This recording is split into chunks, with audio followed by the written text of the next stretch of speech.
Obrigado pela oportunidade de estar com você mais uma vez, de partilhar a nossa vida, de fazer deste momento um momento de encontro. O programa de direção espiritual é para mim uma oportunidade maravilhosa de tocar as realidades humanas que fazem parte do contexto da minha reflexão cristã. Me sinto muito feliz pela oportunidade de estar aqui e de saber que você está em comunhão comigo. Muito obrigado. E hoje eu quero começar o programa com um poeminha. Na verdade, nem é um poema, é um pequeno texto atribuído ao Mário Quintana, um grande poeta, um poeta gaúcho, que teve uma sensibilidade maravilhosa na sua observação do mundo. Poeta é esse ser, né? Atribuído de sensibilidade, entra 3, 4 vezes na fila, né? Quando Deus está distribuindo sensibilidade, e olha para aquilo que a gente vê todos os dias de um jeito novo. Mas aqui ele é muito concreto na maneira de entender as deficiências humanas. Deficiente é aquele que não consegue modificar a vida, aceitando as imposições de outras pessoas ou da sociedade em que vive, sem ter consciência de que é dono do seu destino. Louco é todo aquele que não procura ser feliz com o que possui. Cego é aquele que não vê o seu próximo morrer de frio, de fome, de miséria. É aquele que só tem olhos para os seus míseros problemas e pequenas dores. Surdo. O surdo é aquele que não tem tempo de ouvir um desabafo de um amigo, apelo de um irmão, pois está sempre apressado para o seu trabalho e quer garantir o dinheiro no fim do mês. Mudo é aquele que não consegue falar o que sente e se esconde por trás da máscara da hipocrisia. Paralítico é quem não consegue andar na direção daqueles que precisam de sua ajuda. O diabético é aquele que não consegue ser doce. E o anão é aquele que não deixa o amor crescer. Mas finalmente a pior de todas as deficiências é ser miserável. Os miseráveis são todos aqueles que não conseguem falar com Deus. É verdade, né? A gente fica pensando que as nossas deficiências... Eu me lembro, minha gente, tive um encontro com uma pessoa que mexeu muito comigo. Eu era fráter ainda, não era padre ainda. E eu me lembro que essa moça tinha muitas deficiências físicas. E eu fiquei muito assustado na hora que eu estava diante dela. E ela com um sorriso ali naquela cadeira de roda, com as pernas totalmente tortas, os braços atrofiados, e ela me olhando, ela me disse uma coisa que me mexeu muito comigo. Ela falou assim, me falou: prazer em conhecer você, né? E eu fico muito feliz porque você está vendo os meus maiores defeitos, então não tem como esconder de você. E eu fiquei muito tocado. Porque é assim mesmo, né? Às vezes a gente encontra pessoas tão bonitas, tão aparentemente, do ponto de vista estético, tão impecáveis, né? E aí quando você começa a conviver, você vai descobrir que ali existe tanta feiura. Sempre brinco, né? Que na vida a gente precisa ficar mais bonito. E quando eu falo que nós temos que ficar mais bonitos, eu falo da beleza total mesmo.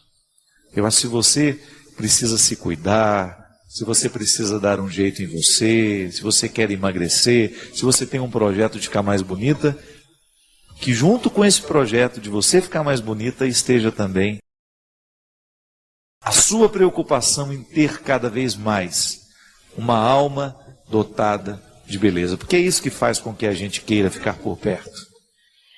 Eu tenho visto e encontrado tanta gente,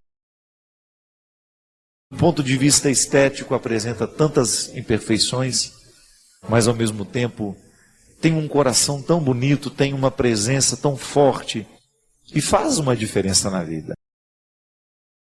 E a gente aprender a lidar com essas deficiências da gente aqui, essas todas que o poeta fala, né? Da loucura, da cegueira, da surdez.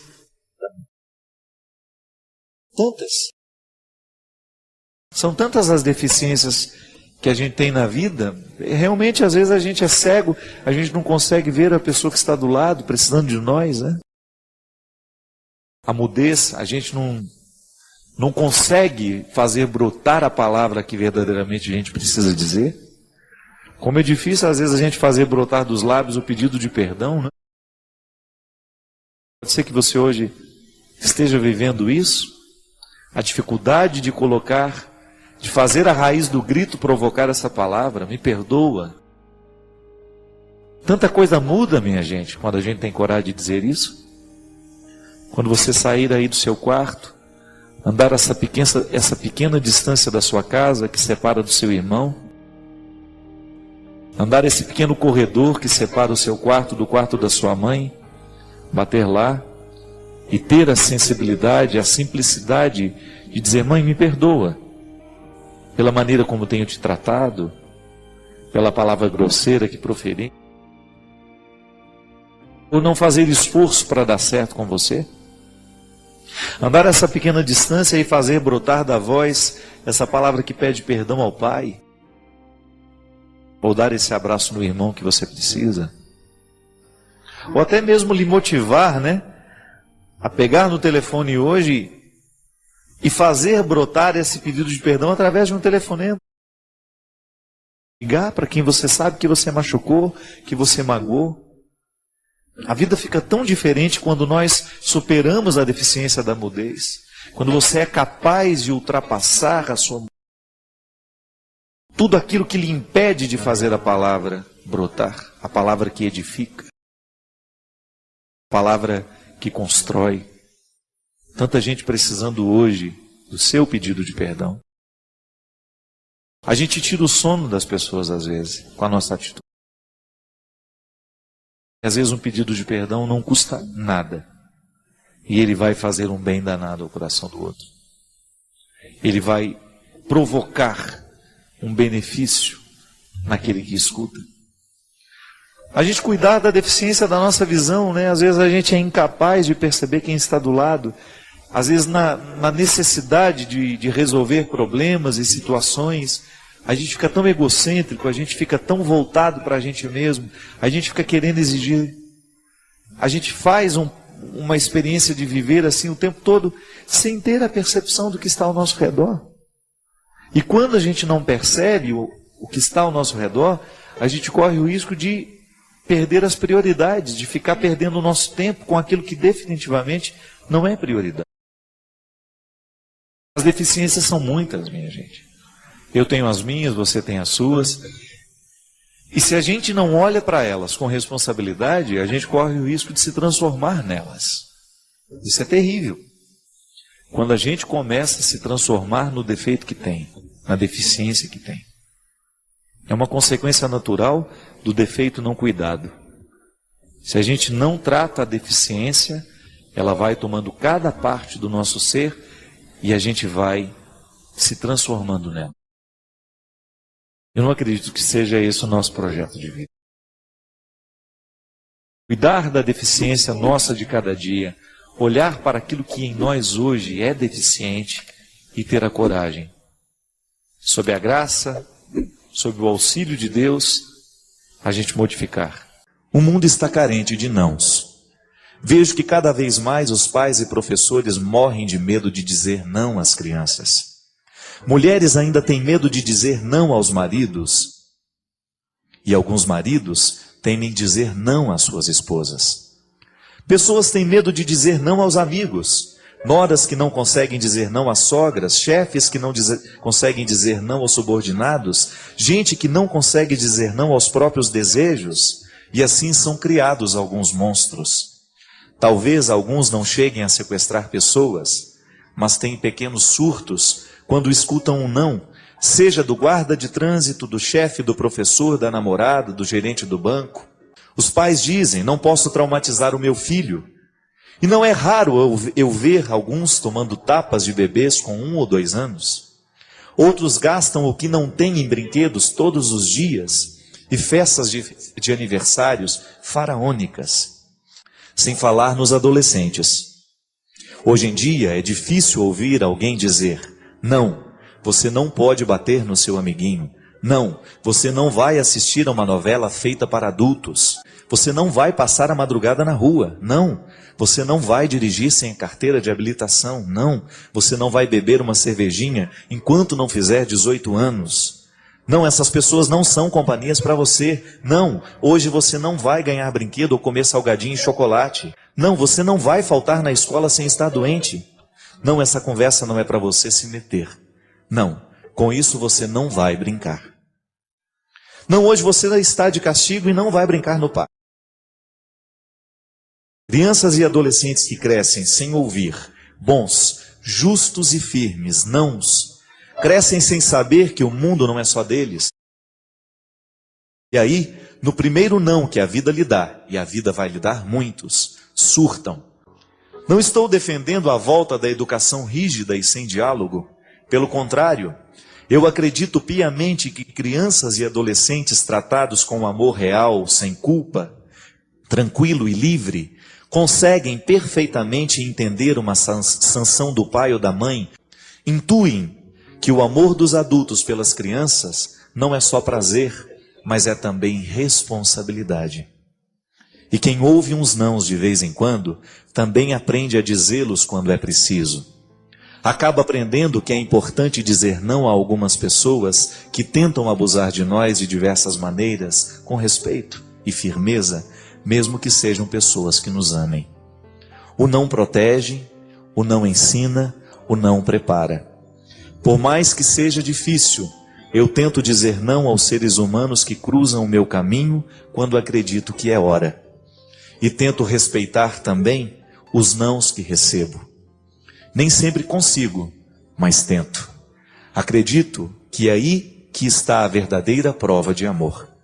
E é também aí que está a solução para a violência cada vez mais desmedida e absurda nos nossos dias. Eu confesso, eu recebi esse texto na semana passada e iria lê-lo, mas eu gostaria de parabenizar sem saber quem é. Mas ela se propôs a fazer uma reflexão, gente, absolutamente válida para os dias de hoje. Minha gente, cada vez mais eu me convenço, e eu falo até aqui no meu livro do sofrimento, que as grandes tragédias, elas são alimentadas aos poucos. Grandes tragédias acontecem a partir de pequenos descuidos. É interessante que uma tragédia, quando ela acontece, ela é uma junção de uma série de pequenos detalhes que foram desconsiderados. A verdadeira educação, eu trabalhei e estudei muito o processo educacional, e tenho certeza que muitos educadores que agora me acompanham vão de concordar comigo. Um processo educacional, ele só pode ser saudável a partir do momento em que há um equilíbrio entre sim e não. Não estou querendo propor um modelo educacional repressivo, coercitivo, que venha impor pela força do grito, que venha proibir tudo aos filhos, não. Mas o que essa psicóloga está propondo é que a gente assuma a responsabilidade na hora certa, para que depois a gente não seja responsabilizado por coisas piores, por coisas trágicas. Hoje, minha gente, o grande desafio nosso como pais e mães, como educadores, como pessoas que de alguma forma têm a possibilidade de interferir no processo social, é a gente educar as pessoas para o limite, para a situação em que todos nós teremos que enfrentar, em que a vida vai nos oferecer um não. Nós não podemos encontrar uma pessoa que foi feliz e que foi realizada, que só encontrou sim pela vida, muito pelo contrário. Aliás, eu acredito que uma pessoa ela vai se tornando interessante à medida em que ela vai conseguindo vencer as adversidades que encontra. Ninguém nasce pronto. Nós não temos a possibilidade de ter uma vida pronta, um mundo ordenado, se a gente não passa pela experiência de produzi-lo. E um filho é um empreendimento que precisa o tempo todo ser talhado, como se fosse mesmo uma escultura, a partir deste formão humano, desta ferramenta que se chama amor, que dá dois golpes.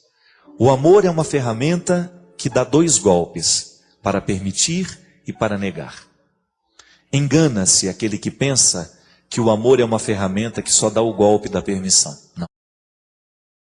O amor dá o golpe da permissão, mas ele também dá o golpe da negação.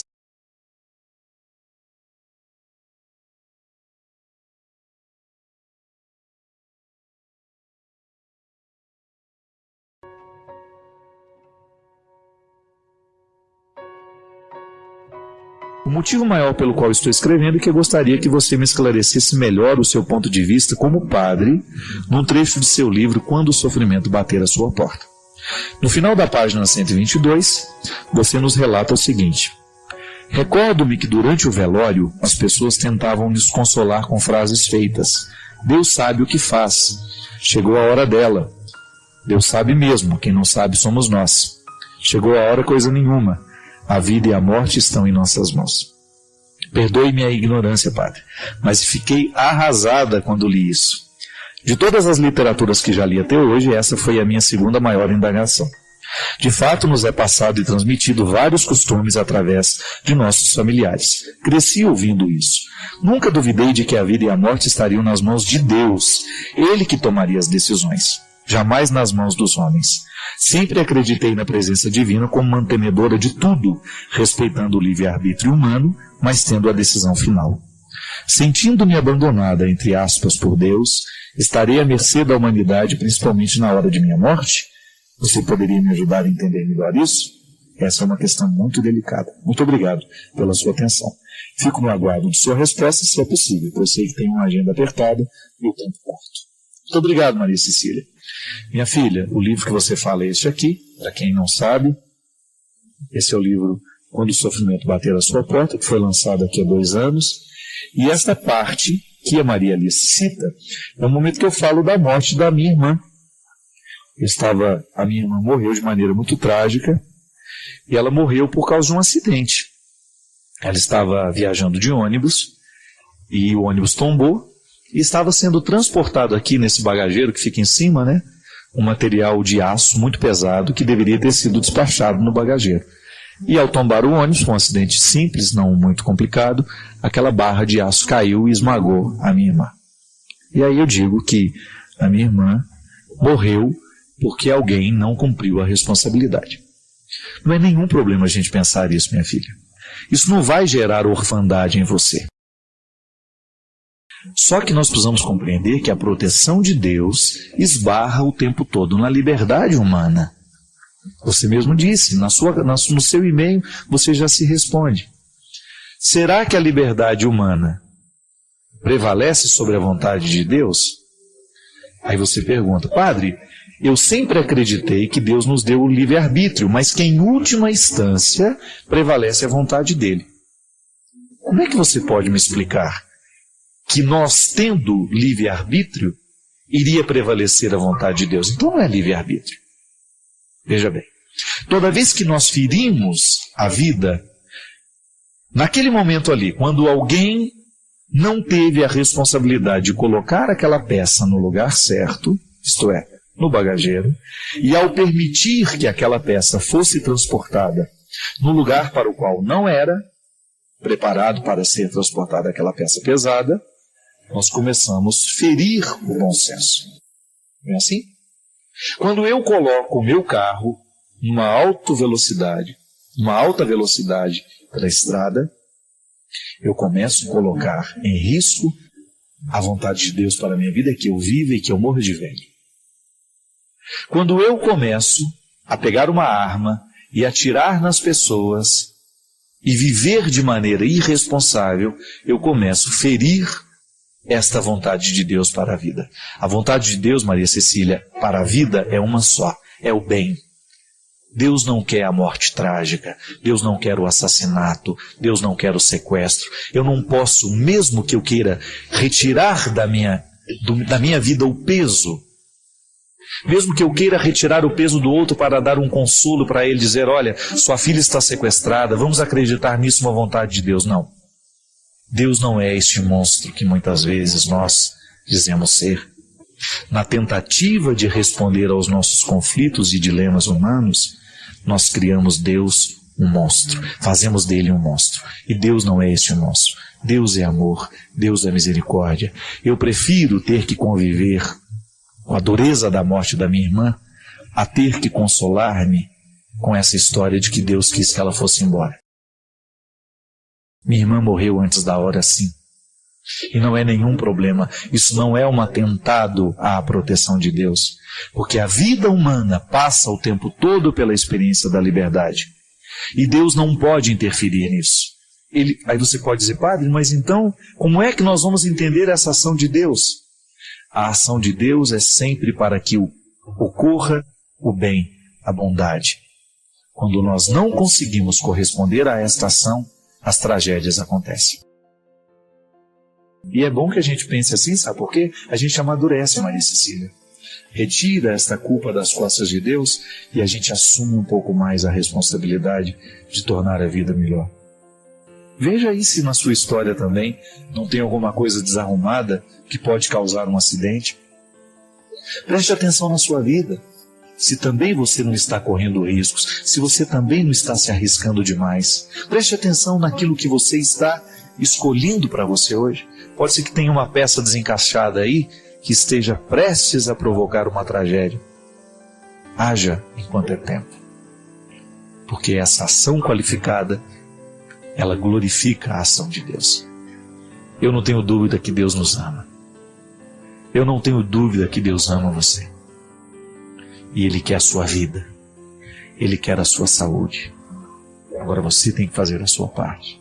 Comendo direitinho, dormindo direitinho, fazendo uma atividade física, buscando na sua vida uma maneira de corroborar esse desejo de Deus. Isso é, cooperar para que Deus possa fazer o bem acontecer. Padre Fábio, são duas passagens evangélicas. Sou leitor assíduo da Bíblia. E a primeira pergunta que faço: Jesus realmente teve irmãos? Se ele não os teve, quem são as pessoas às quais as Escrituras se reportam como sendo seus irmãos? A segunda é: o apóstolo Paulo de fato caiu do cavalo? Ou apenas trata-se de uma expressão em sentido figurado? Vamos primeiro à pergunta, né? Quando a senhora pergunta se Jesus teve irmãos, se não teve, quem são aquelas pessoas que estavam ali? Isso é uma questão de linguagem.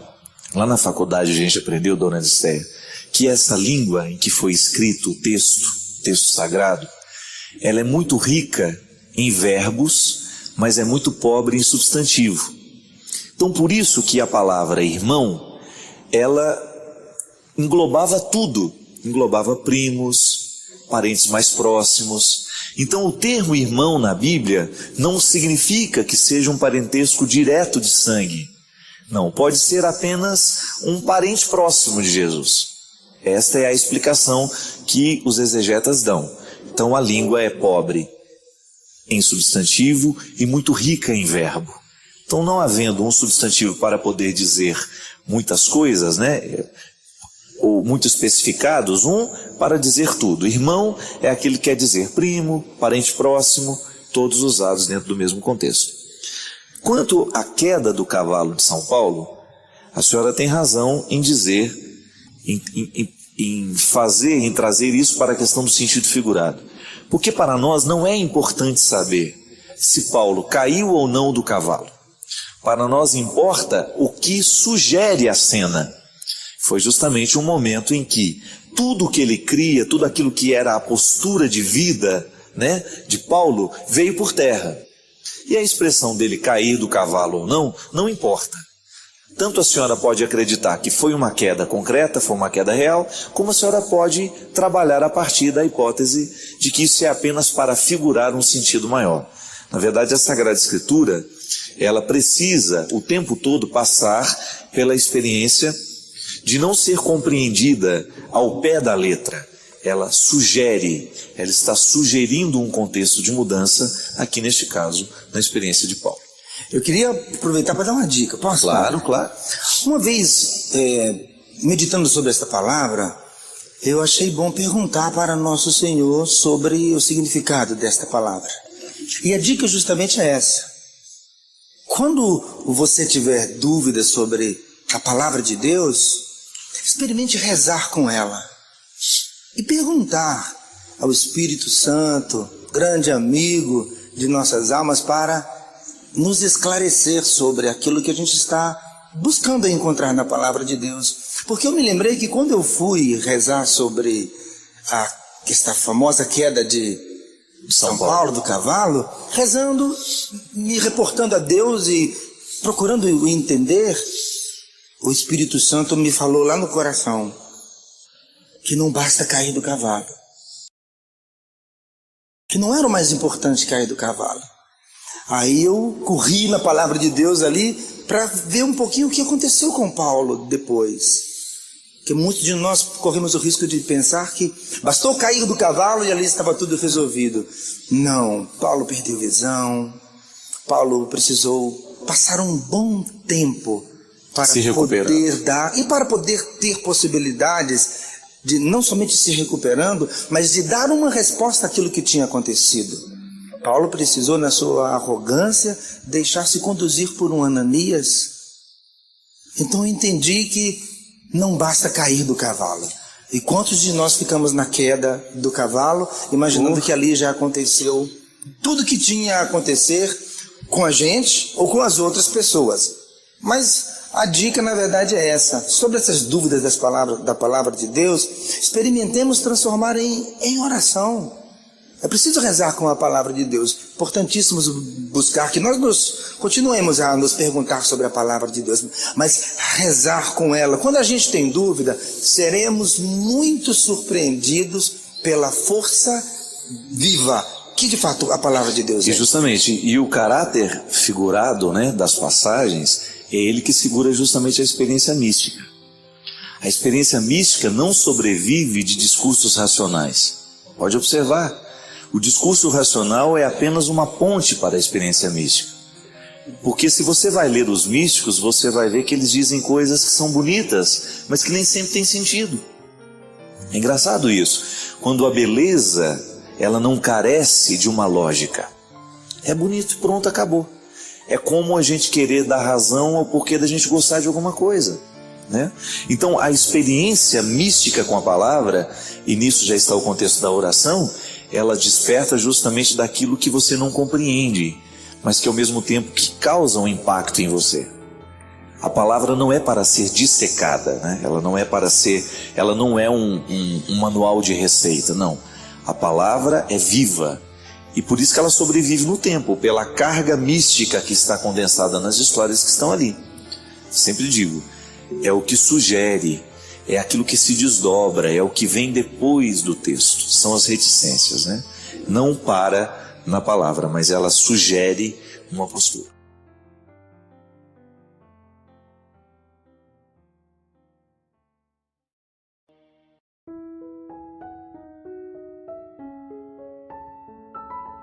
Padre,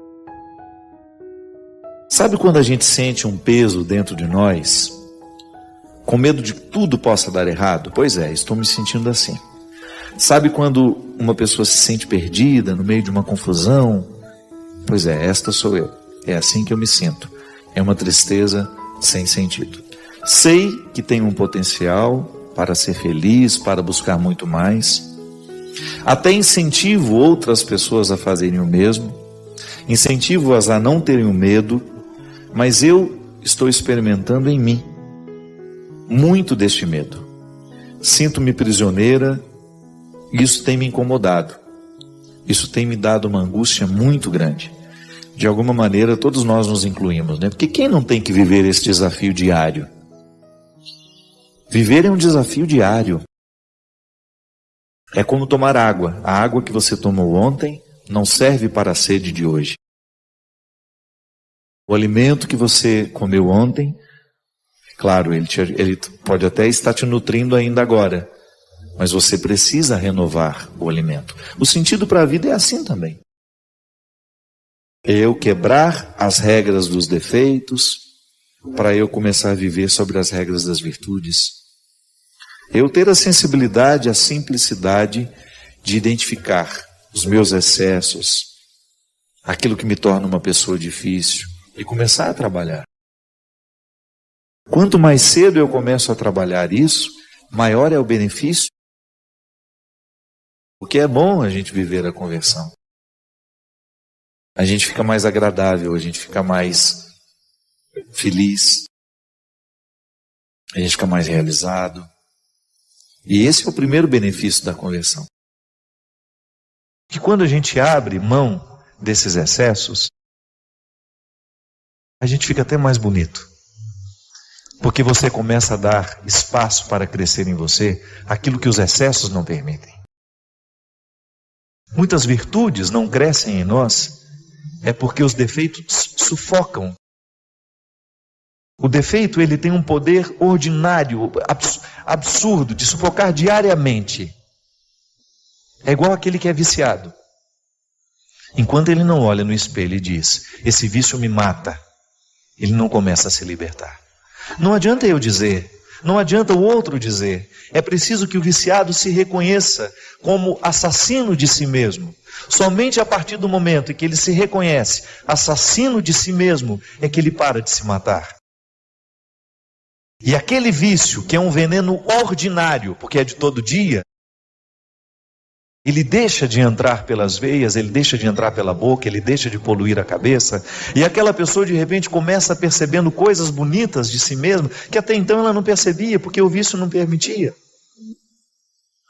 Minha gente, às vezes nós vamos cultivando alguns hábitos nocivos, e nós não nos acusamos mais disso.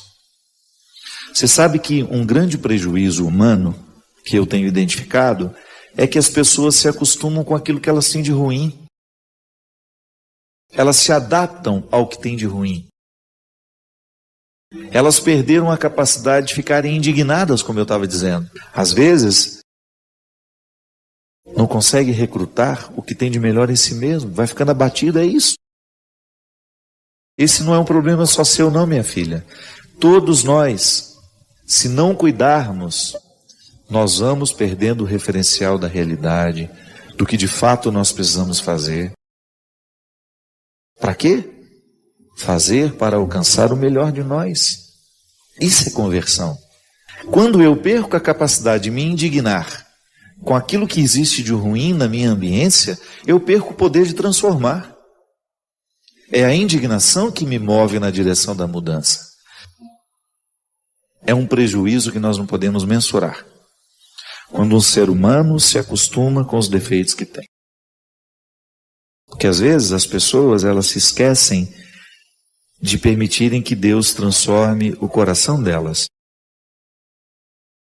Às vezes transforma só o aspecto exterior. Mas e o coração? Que é esse que me faz ser diante do outro. É esse que faz com que eu esteja na promoção do outro, no amor, na tolerância. Às vezes as pessoas não olham nos olhos umas das outras. Às vezes nós vamos alimentando um temperamento difícil, pesado. E a gente diz que está convertido. Ou que está em processo de conversão. Tá bom, mas que processo é esse que não acelera a nossa simplicidade, a nossa leveza? Que conversão é essa que não me torna uma pessoa mais leve para os outros? Que conversão é essa que não me arranca da arrogância? É o primeiro sinal, minha gente, de quem se diz religioso. Porque é o fruto da espiritualidade em nós. Eu não me sentir melhor que ninguém. Eu olhar nos olhos dos outros sem ter a pretensão de que sou melhor que eles. Sabe? Se eu sou um bom chefe, não tem problema ser duro. O bom chefe costuma ser duro, exigente, mas nunca arrogante. Exigente, mas nunca intolerante. Exigente, mas não insuportável. E eu tenho a oportunidade de escolher ser uma resposta positiva ou ser uma resposta negativa. Eu posso ser uma resposta evangélica, aqui, baseada nessa palavra, ou eu posso ser uma resposta profana, que não tem nenhum compromisso com a sacralidade da vida, das pessoas.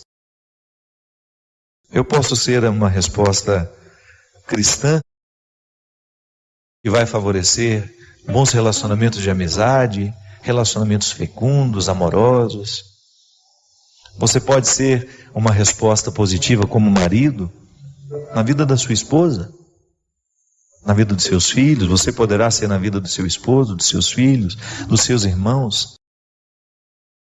Você levantou da cama, você começa a ser uma resposta para o mundo. Isso é interessante. Quando eu percebo que um sacrifício, um gesto de renúncia, vai me ajudar a quebrar o poder das regras dos defeitos. Porque um ser humano que vive adaptado aos seus defeitos, um ser humano que vive sob as regras dos seus defeitos, ele é insuportável. Ele é difícil no trabalho, ele é difícil dentro da família, ele é difícil nas relações amorosas que ele vai viver. Por quê? Porque ele é um porco espinho, né? Está sempre pronto para jogar os seus espinhos nos outros. O que fazer quando o passado não quer passar? Sofri uma traição e não tenho conseguido mais me reerguer. Sandra, minha filha, o passado não passa quando a gente fecha a porta para que ele não vá embora, né? Toda vez que nós insistimos em martirizar dentro de nós uma experiência negativa, ela não vai passar. E a gente sabe, o tempo é o melhor remédio que nós podemos viver e experimentar e administrar em nós. A dor que me acometia tanto anteontem, a minha preocupação que estava me tirando o sono anteontem, à medida em que eu vou triturando isso, mastigando, administrando do jeito certo, colocando, primeira coisa, a gente tem que fazer aquilo que a gente pode, não é? Se tem alguma coisa me preocupando, a primeira coisa, o que eu posso fazer para diminuir essa preocupação? Existe alguma coisa de concreto que eu possa fazer? Não, tá. Você tem uma dor, uma traição. Você já foi lá no traidor devolver o lixo dele? Será que você tem alguma coisa engasgada?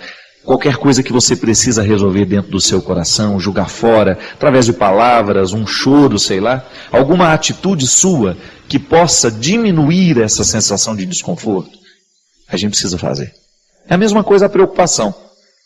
Quando algo me preocupa e eu descubro naquela preocupação o que eu posso fazer para diminuir o efeito dessa preocupação na minha vida e faço, então eu começo a resolver, abrir as portas para que esse passado comece a passar. Não é? Porque senão nós vamos represar a experiência que não valeu a pena, nós vamos segurar dentro de nós o evento, o acontecimento que nos machucou, que nos lesou, e aí a gente vai viver um processo contínuo de lesões e de machucados, porque a lembrança, o rancor, o ressentimento, eles só provocam novas feridas dentro de nós. Eu nunca vi alguém ficar curado guardando ressentimento.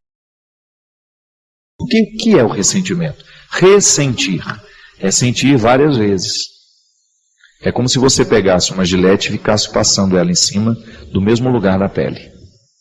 Nunca vai cicatrizar. E o corte vai ficando pior. Porque você vai lesando a pele, vai lesando, vai lesando, vai lesando, vai lesando. Você vai perdendo a oportunidade de viver a cicatrização. Não é assim? Você já observou que quando começa a cicatrizar, dá uma coceirinha? Não é assim? A cicatrização provoca uma sensação de coceira, né? Dentro de nós é a mesma coisa. Pode observar, existem muitas situações afetivas que às vezes nós estamos começando a nos recuperar dela. Aí você tem aquela sensação, de vez em quando, de querer retomar, são as coceirinhas da cura. Segura isso daí. Consiga manter sob controle os seus ódios. Consiga manter sob controle os seus ressentimentos. Consiga manter sob controle as suas carências. E aí você começa a viver o processo da libertação das consequências negativas que aquele fato lhe provocou. É a vida. Todo mundo é machucado. Eu não tenho como criar uma redoma para mim, você não tem como criar uma para você. Então, de vez em quando, as pessoas vão nos ferir com as palavras, as pessoas vão nos ferir com as atitudes, Agora, você não pode permitir que a palavra que fere e a atitude que fere venha provocar ferimentos no seu ser e venham demorar demais, ficar dentro de você, se estender mais que o tempo que ela deveria ficar. Atingiu o seu ser, foi no profundo da sua vida, foi no profundo do seu coração, já começa a dar um jeito de cicatrizar isso. Porque a partir do momento que você tem uma ferida no ser, você corre o risco de infeccionar tudo.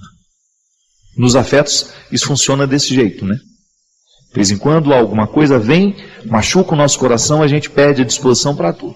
Perde disposição para estudos, perde a disposição para o trabalho. Por quê? Aquilo tem um impacto, ele afeta a gente. Agora, o tempo que vai durar aquilo que lhe afeta precisa ser administrado por você. Afinal, é o seu ser que está em jogo, né? E de repente você começa a fazer tudo errado porque o ser está machucado. Então há sempre uma feridinha aí no ser que precisa ser cuidada. Minha gente, esse é um exercício de todo dia, tá vendo? Viver a experiência de ser com Jesus é a gente viver o tempo todo, administrar dentro de nós essas curas que nós precisamos viver para que a gente fique parecido com Jesus. Eu quero ser parecido com Ele. Mas para ser parecido com Ele, eu preciso curar no meu ser muitas coisas que estão erradas. Eu preciso de vez em quando visitar os meus passados, né? O meu passado para compreender o presente. Por que às vezes eu sou arrogante? Será que em algum momento da minha vida eu fui humilhado demais? E porque fui humilhado demais, tenho dificuldade de administrar os momentos em que alguém me contesta? Ninguém é por acaso. A cura do ser acontece quando a gente reza, quando eu peço a Deus que venha curar o meu coração, que venha curar a minha mente. Essas são expressões que nós usamos o tempo todo. Mas Deus muitas vezes cura o nosso coração, cura a nossa mente através da nossa reflexão. Quando você começa a colocar em ordem os seus sentimentos desordenados, quando você começa a retomar a harmonia que às vezes a vida e os acontecimentos retiraram. E é isso que eu desejo para você. Que no hoje da sua vida, da sua história, você esteja empenhado em curar as feridas do seu ser.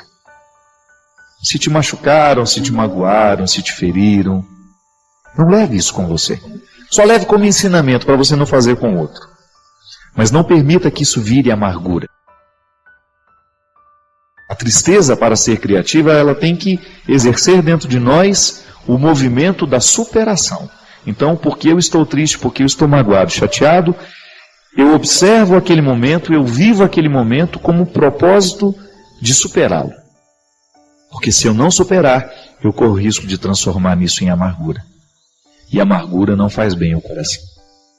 O coração amargurado não consegue perceber a vida, coração amargurado fica focado nas mesmas coisas. Quando a gente foca nas mesmas coisas, quando a gente não amplia o nosso olhar, a gente corre o risco de infelicitar a nossa experiência de vida. Eu desejo do fundo do meu coração que hoje o seu ser possa ser fortalecido. Com o programa de hoje, de repente você descobriu que você está sendo objetificado por alguém, que você está vivendo a relação humana, os relacionamentos não estão respeitando aquilo que você é. É momento de gritar essa independência aí, né? Porque Deus te quer livre, tendo condições de mergulhar cada vez mais nos mistérios do ser. Corrigindo o ser, consertando o que está errado aí no ser, sem dúvida as suas atitudes, as suas obras serão muito mais maduras, muito mais satisfatórias. Que é isso que a gente quer. Ter um coração puro para que a nossa atitude possa ser apenas um reflexo de um gesto que nem começou. O gesto, ele antes de acontecer, ele me move. É um movimento que o outro não vê, mas que me leva a ir adiante, que me traz coerência, que me configura ao Cristo. Antes do meu gesto de amor, existe em mim um coração que ama. E isso precisa ser cuidado o tempo todo. Porque se aqui dentro o coração ficar fragilizado demais, ficar machucado demais, a gente corre o risco de transformá-lo num território infértil. Aí a atitude não vai adiantar nada.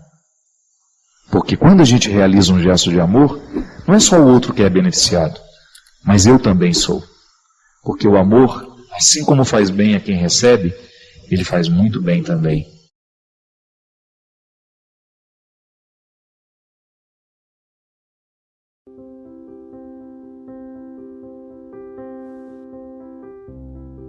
Padre, sabe quando se sente que não se fez as melhores escolhas porque sempre permitiu que os outros fizessem por você e que precisa inaugurar um novo tempo? Sabe quando já descobriu há algum tempo as razões dessas escolhas e tudo o que precisava saber para não cair na armadilha delas novamente? Ou ainda que tem razões concretas para estar indiferente, sem forças, mas que sempre conseguiu se apegar a um detalhe que lhe fizesse ressurgir das cinzas e agora parece que não vê? Pois é, querido Padre, em lágrimas e com vergonha lhe digo, estou assim. Não estou doente, ninguém morreu, tenho saúde, emprego, família, mas estou em uma fase de não atitude. E isso está me matando por dentro. Nunca tive o alicerce emocional de uma família. Tive todo o material necessário. Sempre acreditei que formaria esse alicerce em uma família que ainda não chegou e nem sei se vai chegar. Mas hoje já sei, de verdade, as raízes mais profundas devem mesmo ser lançadas à luz do Evangelho, onde o divino só pode agir em nós à medida que nossa humanidade trabalha com atitudes certas, incertas e até erradas, mas que agindo está aberta à transformação. Sabe quando a razão diz levanta e anda? Porque tem possibilidades, novos parâmetros e a capacidade de fazer toda uma vida valer a pena e não ser vivida de qualquer jeito? Que pode andar sozinha, fazer as próprias escolhas, porque tudo um dia lhe ensinaram foi uma leitura mais fácil e não real de Deus? Então, Padre, parece que perdi a força da ação e acho que assim Deus não age em mim. Acho que até teria forças para começar de novo, uma nova faculdade, um novo começo. Desta vez por prazer, quem sabe? Mas sinto muito medo. Sei de muitas das minhas limitações e quando penso nelas, gosto de desistir. Gosto do que faço, mas tudo que envolveu essa escolha veio com um fardo muito pesado e que aumentou demais depois. Sabe quando descobre que ao lado de algumas pessoas você tem vontade e estímulo de ser melhor e que pelos desencontros da vida nunca pôde ficar perto destas? E que por outro lado, o que tem perto e próximo são apenas as pessoas de sua própria família e que por insanidade o que sente, neste caso, é o seu pior lado? Onde perde as forças para tudo que se propõe, mesmo sabendo que o fundamental de tudo é uma decisão pessoal para a mudança, e agora sofro porque sei que parada não chego a lugar nenhum. Indiferença e omissão para mim é vivo morto. Então cansei. Sinto medo de começar de novo em áreas desconhecidas e muito fraca para tentar diferentes formas nas coisas antigas. Não sei se pode me dizer muito, mas pode me entender, Padre? É engraçado quando em alguns momentos da nossa vida, a gente passa por algumas crises em que tudo o que a gente construiu parece perder o sentido. Veja bem que isso não é uma realidade que acontece somente com quem se casou. Aqui você tem um exemplo muito claro de uma moça bem-sucedida profissionalmente e que num determinado momento entra dentro de um processo de crise e ela verdadeiramente precisa de ajuda. E mesmo porque neste momento eu tenho certeza que muitas pessoas passam pela crise, por essa crise de, depois de um determinado momento, de ter construído isso, de ter estudado, de ter escolhido, você começa a colocar em questão as escolhas que fez. Todos nós passamos por essa crise, de você num determinado momento da vida parar e pensar, meu Deus, o que foi que eu fiz da minha vida? O que foi que eu escolhi para mim? Onde é que eu amarrei o meu jegue, não é? Não tem aquela história? E é muito triste num determinado momento da sua vida você descobrir que você fez a escolha errada, que você não aproveitou a oportunidade certa. Chega um momento da nossa vida, minha gente, que nós vamos olhar para aquilo que a gente escolheu, para aquilo que a gente permitiu, para aquilo que a gente perdeu, para aquilo que a gente ganhou, que às vezes a oportunidade está brilhando diante de nós. Às vezes ela vem através de pessoas maravilhosas, de situações maravilhosas, a situação brilha diante dos nossos olhos, a gente não pega, passa. A vida cobra, não adianta. As escolhas de hoje serão cobradas no futuro e às vezes no futuro muito próximo. Aquilo que nós estamos escolhendo para a nossa vida hoje, isso vai ser consequência daqui a um tempo. E depois a gente vai ter que contabilizar isso no final. Da mesma maneira como brilha uma situação horrorosa, mas aparentemente atraente, nós pegamos, nós corremos atrás, a gente faz e depois aquilo vira uma destruição para nós. Minha gente, a gente precisa tomar muito cuidado com esse processo de crise. Primeiro porque a gente corre o risco de ser injustos. Às vezes não é tudo que está errado. Às vezes é um detalhe. Mas nós estamos fazendo a leitura do todo a partir do detalhe. E esse é o cuidado que você precisa. Qual é o lugar, de qual janela desta sua casa, da casa da sua vida, você está olhando? Qual é a janela em que você se debruçou? É aqui que você vai começar a concluir que a materialidade da vida só tem sentido se ela estiver sustentada por uma espiritualidade. E amar é espiritual, não é verdade? Por mais que isso seja físico, a gente se abraça, a gente se beija, a gente se toca, a gente traz o outro para perto, a gente leva, a gente busca. O amor de um pai pelo filho, por exemplo, ele é físico o tempo todo. É o amor do deslocamento. Eu levo o meu filho para a escola, eu busco o meu filho na escola. Mas isso tudo é motivado por um espiritual que está dentro de nós. É esta dimensão imaterial do amor que faz a gente viver a crise do jeito certo. É muito triste você encontrar pessoas trancadas em suas mansões e não tem um amigo que entra ali dentro para desfrutar daquela beleza, daquela riqueza. Se a gente está sem a estabilidade emocional, afetiva, espiritual, a gente não dá conta de atribuir sentido a tudo que a gente construiu materialmente. É assim que a gente explica, minha gente, a infelicidade de pessoas riquíssimas e que não tem sequer um amigo para entrar dentro da casa e desfrutar do prazer que ela tem. Qual é a contradição aqui? Eu busquei, eu realizei, mas agora não tenho com quem dividir o que eu encontrei, o que eu realizei. Porque, olha gente, vou testemunhar isso para vocês, isso eu experimento na minha carne. Por aquilo que eu vejo, por aquilo que eu sinto. O pior não é estar em crise. O pior é você não ter alguém com quem você possa dividir a sua crise. Essa é a pior de todas as crises. É você reconhecer que diante dos seus problemas, das suas dificuldades, você está só. Você não tem a quem recorrer.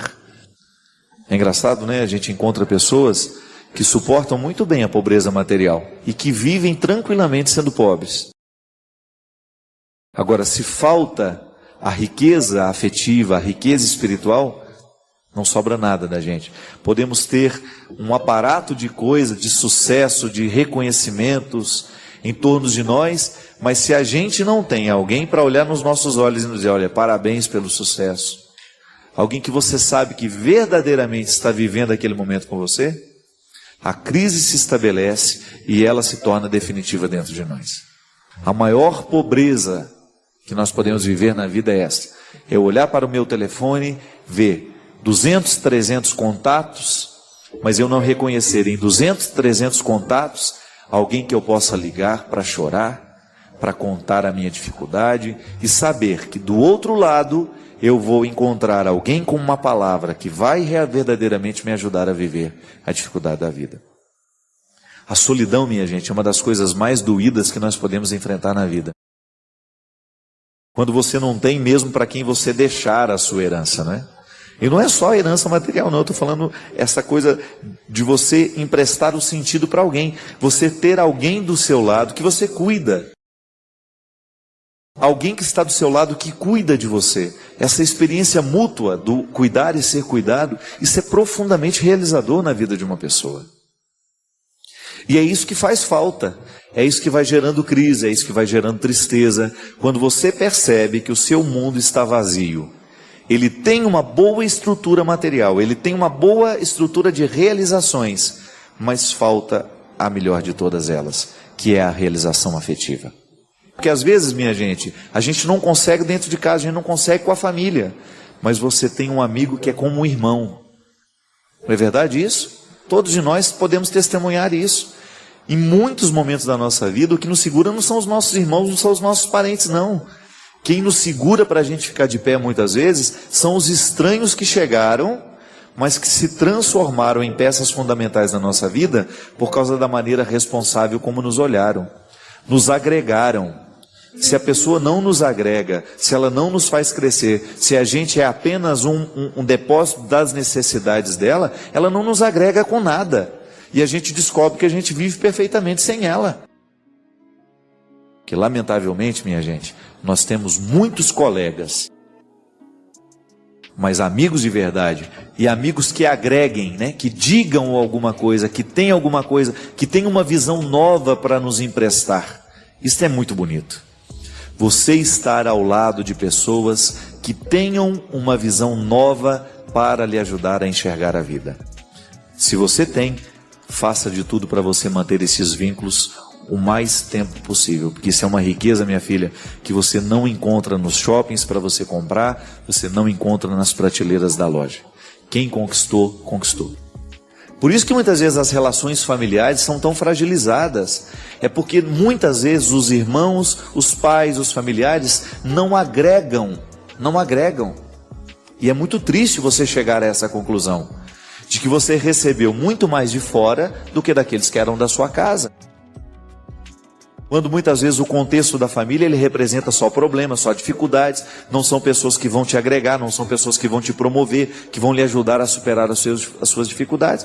Então a gente vai ficando frágil, a gente não vai tendo esse referencial. Mas não, se você chega à conclusão de que você não tem o referencial dentro da sua casa, o ideal é que fosse lá. Mas então comece a estabelecer vínculos que possam representar isso para você. Pessoas que verdadeiramente vão ajudar você a vencer na vida, a curar um pouco desta aridez afetiva que você tem, esta aridez espiritual, de pessoas que vão lhe ajudar a vencer essas crises, que estarão do seu lado no momento delas. Há momentos em que a gente planta, há momentos em que a gente colhe. A sorte, minha filha, é que você tem apenas 33 anos e ainda dá tempo de plantar muita coisa boa, de reverter esse quadro familiar. Claro que é possível. Você não precisa ser amigo de todo mundo dentro de casa, não.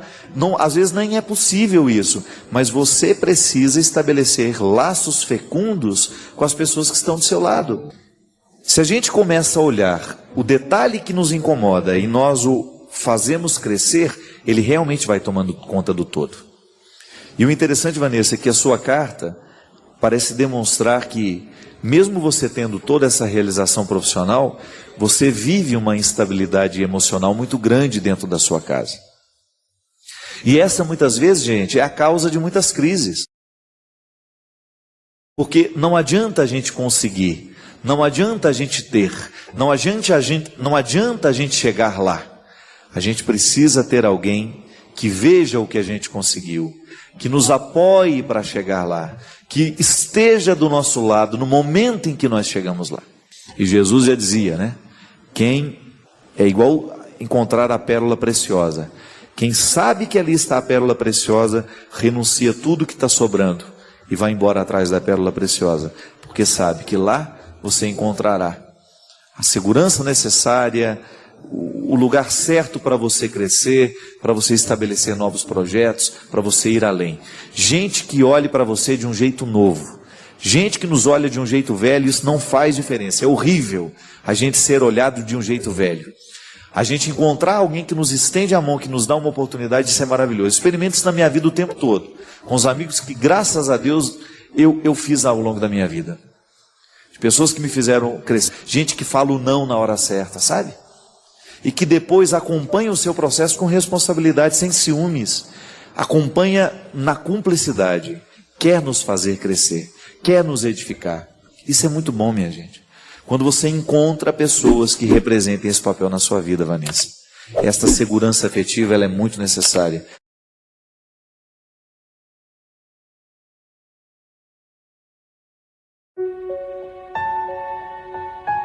Deixe seu like, inscreva-se e compartilhe para fortalecer o canal. Inscreva seus pedidos de orações nos comentários.